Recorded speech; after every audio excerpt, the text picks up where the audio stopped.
कांग्रेस के दलाल प्रकाश राज का एक बयान सोशल मीडिया पर बहुत वायरल हो रहा है। उन्होंने कहा है, इंडोनेशिया में 90% आबादी मुसलमानों की है, 2% हिंदू हैं और 11,000 मंदिर हैं। वहां पर हमने कभी दंगा फसाद नहीं होते हुए सुना, क्योंकि वहां आरएसएस नहीं है। अब आप सच्चाई जानिए।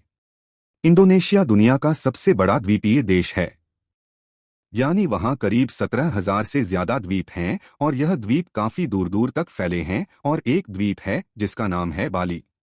इंडोनेशिया के जो 2% हिंदू है वह सिर्फ इसी बाली द्वीप पर रहते हैं और इंडोनेशिया के जो 11,000 मंदिर है वह सिर्फ इसी बाली द्वीप पर है, क्योंकि यह सारे मंदिर 9वीं शताब्दी से लेकर 13वीं शताब्दी के हैं। इसीलिए इन्हें यूनेस्को वर्ल्ड हेरिटेज साइट में रखा गया है और इंडोनेशिया के इन हिंदू मंदिरों से और बाली के हिंदुओं से इंडोनेशिया को कुल जीडीपी का 15% आय प्राप्त होता है, जो पर्यटन से आता है।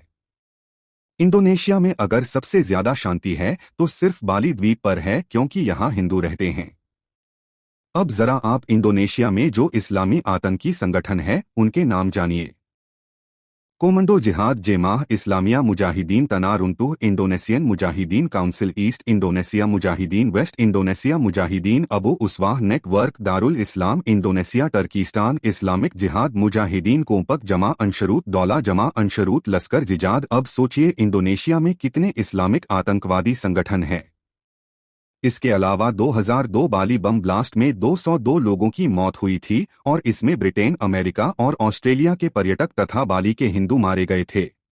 इस घटना में 40 आतंकियों को गिरफ्तार किया गया था। सबके सब मुस्लिम आतंकी थे और उनका यह कहना था कि क्योंकि इंडोनेशिया मुस्लिम बहुमत वाला देश है, इसीलिए वह नहीं चाहते थे बाली द्वीप पर हिंदू रहे और वह बाली के हिंदुओं को या तो मुस्लिम बनाना चाहते हैं या मारना चाहते हैं।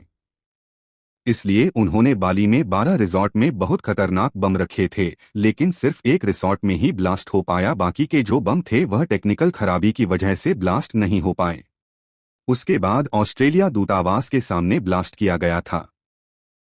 2004 में एक भीषण कार बम ब्लास्ट जकार्ता में हुआ था और बम ब्लास्ट के साथ सुसाइड जैकेट पहने आत्मघाती हमलावर शहर में ब्लास्ट किए थे, जिसमें 300 से ज्यादा लोग मारे गए थे। उनके निशाने पर ग्रीक एम्बेसी थी।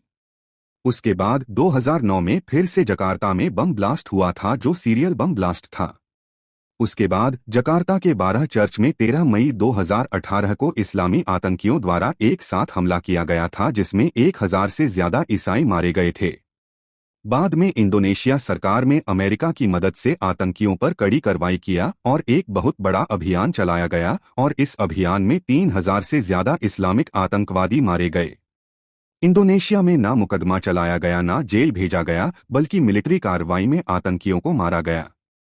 उसके बाद इंडोनेशिया सरकार मुस्लिम नागरिकों को खुश करने के लिए जिन द्वीपों पर मुस्लिम आबादी है वहां पर शरिया कानून लागू कर दिया। सिर्फ बाली द्वीप को छोड़कर जहां हिंदू है वहां शरिया कानून नहीं लागू है। वहां हिंदुओं को अपने रीति रिवाज का पालन करने का अधिकार है। तो इसीलिए जब कोई 8 फेल अभिनेता किसी तरह का बकवास करता है तो बिना गूगल पर सच्चाई जान उसके बकवास को शेयर मत करिए, बल्कि आप लोग तथ्यों की जांच करिए।